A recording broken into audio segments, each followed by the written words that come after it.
کہ اس نے اس گوشت میں سریع العصر زہر ملا رکھا ہے۔ زینب بنت الحارث نے بڑی دلیری سے کہا، خدا یہودا کی قسم، یہ میرا فرض تھا جو میں نے ادا کیا۔ آج میں ناکام ہو گئی تو کل کوئی اور کامیاب ہو جائے گا۔ بشر بن البارہ رضی اللہ عنہ اپنے حلق پر ہاتھ رکھ کر اٹھے اور چکرا کر گر پڑے۔ زہر اتنا تیز تھا کہ اس نے بشر رضی اللہ عنہ کو پھر اٹھنے نہ دیا۔ وہ زہر کی تلخی سے تڑپے اور پھر فوت ہو گئے۔ رسول اللہ صلی اللہ علیہ وآلہ وسلم نے زینب بنت الحارث اور اس کے خاوند کے قتل کا حکم دیا، اور خیبر کے یہودیوں کے ساتھ آپ علیہ السلام نے جو مشفقانہ رویہ اختیار کیا تھا وہ منسوخ فرمایا، اور حکم دیا کہ یہودیوں پر اعتماد نہ کیا جائے اور ان کے ہر قول و فعل پر نظر رکھی جائے۔ مورخ ابن اسحاق لکھتے ہیں، مروان بن عثمان نے مجھے بتایا تھا کہ رسول اللہ صلی اللہ علیہ وسلم آخری مرض میں مبتلا تھے۔ آپ علیہ السلام نے وفات سے 2-3 روز پہلے ام بشر البارہ رضی اللہ عنہا سے، جب وہ آپ علیہ السلام کے پاس بیٹھی تھی، فرمایا تھا، ام بشر، میں آج اپنے جسم میں اس زہر کا اثر محسوس کر رہا ہوں جو اس یہودن نے گوشت میں ملایا تھا۔ میں نے گوشت چبایا نہیں، اگل دیا تھا، مگر زہر کا اثر آج تک موجود ہے۔ اس میں شک و شبہ کی گنجائش نہیں کہ رسول اللہ صلی اللہ علیہ وسلم کی آخری بیماری کا باعث یہی زہر تھا۔ نصرانی نے یہ واقعہ ابو سلمہ ابن داؤد اور سب کو سنایا۔ مجھے یہ واقعہ یاد ہے، ابو سلمہ نے کہا، مجھے اپنے تمام تجربات یاد ہے جن میں ہم ناکام رہے تھے۔ مدینہ پر قریش کا حملہ کوئی پرانی بات تو نہیں۔ مسلمانوں نے مدینہ کے ارد گرد خندق کھود ڈالی تھی۔ بنی اسرائیل مدینہ میں تھے، انہوں نے محمد علیہ السلام کو اپنی وفاداری کا یقین دلا رکھا تھا اور مسلمان ان پر اعتماد کرتے تھے۔ ہم نے اس اعتماد سے فائدہ اٹھانے کی ٹھان لی۔ مسلمانوں نے اپنی عورتوں اور بچوں کو ایک قلعہ نما مکان میں اکٹھا کر لیا تھا۔ ہمارا ایک آدمی محمد علیہ السلام کے قتل کے لیے رات کے وقت جا رہا تھا۔ وہ اس مکان کے قریب رک گیا تو اسے حسان نے دیکھ لیا اور محمد صلی اللہ علیہ وسلم کی پھوپھی کو بتایا کہ ایک یہودی مشکوک انداز سے کھڑا ہے۔ وہ بنو قریظہ کا آدمی تھا، اس کے پاس برچھی تھی۔ حضرت صفیہ رضی اللہ عنہ ایک ڈنڈا لے کر باہر نکلی اور عقب سے اس آدمی کے قریب جا کر للکارا۔ ہمارے آدمی نے گھوم کر دیکھا اور صفیہ رضی اللہ عنہ پر وار کرنے کے لیے برچھی تانی، مگر صفیہ رضی اللہ عنہ نے فوراً اس کے سر پر ڈنڈا مارا۔ وہ تیورا کر گرا۔ صفیہ رضی اللہ عنہ نے ڈنڈے کی ضربوں سے اس کی کھوپڑی کچل ڈالی۔ ہم نے تو ان مسلمانوں پر جو مدینہ میں خندق کے اندر ایک طرف رات کو سوئے ہوئے یا بیٹھے ہوئے تھے حملہ کرنے کی بھی سوچ لی تھی، لیکن اس آدمی کے قتل سے یہ راز کھل گیا کہ ہماری نیت ٹھیک نہیں۔ اس کا نتیجہ یہ ہوا کہ محمد صلی اللہ علیہ وسلم کے حکم سے یہودیوں کو قتل کر دیا گیا۔ وہ وقت ہمارے لیے زیادہ موزوں تھا، ابن داؤد نے کہا۔ اس وقت خالد نے بھی اسلام قبول نہ کیا تھا، اکرمہ اور ابو سفیان بھی مسلمان نہیں ہوئے تھے۔ یہ تینوں بڑے دلیر اور اثر و رسوخ والے آدمی تھے اور خندق کے مارکے میں مدینے کے محاصرے میں شریک تھے، لیکن محمد صلی اللہ علیہ وسلم کی پھوپھی صفیہ رضی اللہ عنہا نے بنو قریظہ کے اس آدمی کو قتل کیا تو ہمارا منصوبہ بے نقاب ہو گیا۔ میرے رفیقو، یہ مت سوچو کہ پہلی ہی کوشش میں کامیابی ہوا کرتی ہے، ناکامیاں مل کر کامیابی کی صورت اختیار کرتی ہے۔ اب ہم نئے منصوبے پر عمل کریں گے، بنت یامین کو کل بھیج دیں گے۔ میں یہ تمہیں بھی بتا دوں کہ ہم نے ایک مسلمان کو منتخب کر لیا ہے، ہمیں امید ہے کہ وہ بنت یامین کے ساتھ شادی کر لے گا۔ جس مسلمان کا یہ یہودی ذکر کر رہا تھا وہ حبیب ابن کعب تھا۔ وہ مدینہ میں تجارت کے سلسلے میں جاتا رہتا تھا اور اکابر مسلمانوں کے مقربین میں سے تھا۔ ان دنوں وہ کچھ عرصے کے لیے اپنے گاؤں آیا ہوا تھا۔ اس کی 2 بیویاں تھی جن میں ایک کسی لا علاج مرض میں مبتلا تھی۔ اسی کے علاج معالجے کے لیے گاؤں آیا تھا۔ اس کا گاؤں مدینہ سے 20 میل کے لگ بھگ دور تھا۔ یہودیوں نے سازشوں کا جال پھیلا رکھا تھا۔ بنو قریظہ کا ایک یہودی اس گاؤں میں آیا۔ وہ تجارت کی غرض سے آیا تھا، تجارت ہی یہودیوں کا پیشہ تھا۔ اسے پتا چلا کہ مدینے کا ایک اہم آدمی آج کل اپنے گاؤں آیا ہوا ہے، تو اس یہودی نے اس کے ساتھ دوستی پیدا کر لی اور سوچنے لگا کہ اس شخص کو مسلمانوں کے خلاف کس طرح استعمال کیا جائے۔ اس کی ملاقات ابو سلمہ سے ہوئی تو ابو سلمہ نے یہ منصوبہ بنایا جس پر اب عمل ہو رہا تھا۔ اس یہودی نے جس نے حبیب ابن کعب کے ساتھ دوستی پیدا کی تھی، حبیب کو ایک اور شادی کا مشورہ دیا اور اسے یہ بھی کہا کہ وہ اسے ایک بڑی ہی خوبصورت مسلمان لڑکی لا دے گا۔ حبیب شادی کے لیے تیار ہو گیا تھا۔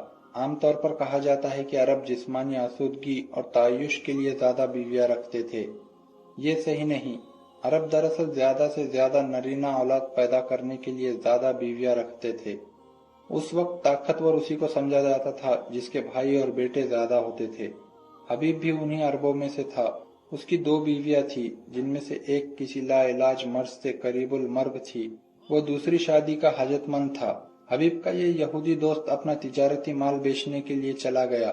کچھ دنوں بعد ایک آدمی چادر میں لپٹے ہوئے ایک جوان لڑکی کو ساتھ لیے اس کے گھر آیا۔ اس نے اپنا نام ابن داؤد بتایا۔ اس زمانے میں عرب میں نصرانیوں اور یہودیوں اور مسلمانوں کے نام ایک جیسے ہی ہوا کرتے تھے۔ ابن داؤد نے کچھ یہودی تاجروں کا حوالہ دیا۔ میں بہت ہی غریب ہوں اور لٹا پٹا آدمی ہوں، ابن داؤد نے کہا۔ میں نے اسلام قبول کر لیا ہے۔ میرے قبیلے نے اسلام قبول کرنے پر مجھے مارا پیٹا اور لوٹ بھی لیا ہے اور قبیلے سے نکال بھی دیا ہے۔ بڑی مشکل سے اپنی اس بیٹی کو چھپا کر وہاں سے لایا ہوں۔ تمہارا دوست میرا بھی دوست ہے۔ میں تو اس کے ہاں پناہ لیے ہوئے تھا۔ اس نے مجھے بتایا کہ تمہیں ایک بیوی کی ضرورت ہے۔ میں اپنی بیٹی کو تمہارے پاس لایا ہوں۔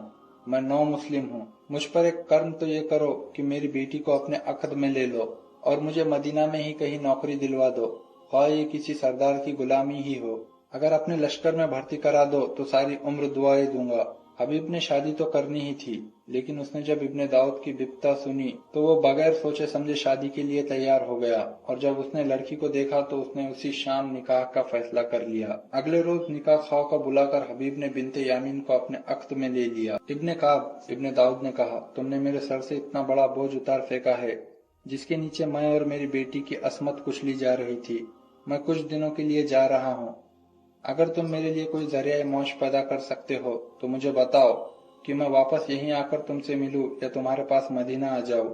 اگر تمہارا کوئی اور ٹھکانہ نہیں تو تم میرے پاس رہ سکتے ہو۔ 10-12 دنوں بعد میں مدینہ واپس جا رہا ہوں، میرے ساتھ چلنا۔ نہیں، ابن داؤد نے کہا، میں تم پر اپنا بوجھ نہیں ڈالوں گا۔ میں اپنا ٹھکانہ مدینہ میں ہی کہیں بناؤں گا جہاں مجھے مسلمانوں کا تحفظ حاصل ہوگا۔ پھر تم 10-12 دنوں کے بعد مدینہ میں میرے پاس آ جانا، حبیب بن کعب نے کہا۔ ابن داؤد بنت یامین کے سر پر باپو کی طرح پیار کر کر چلا گیا۔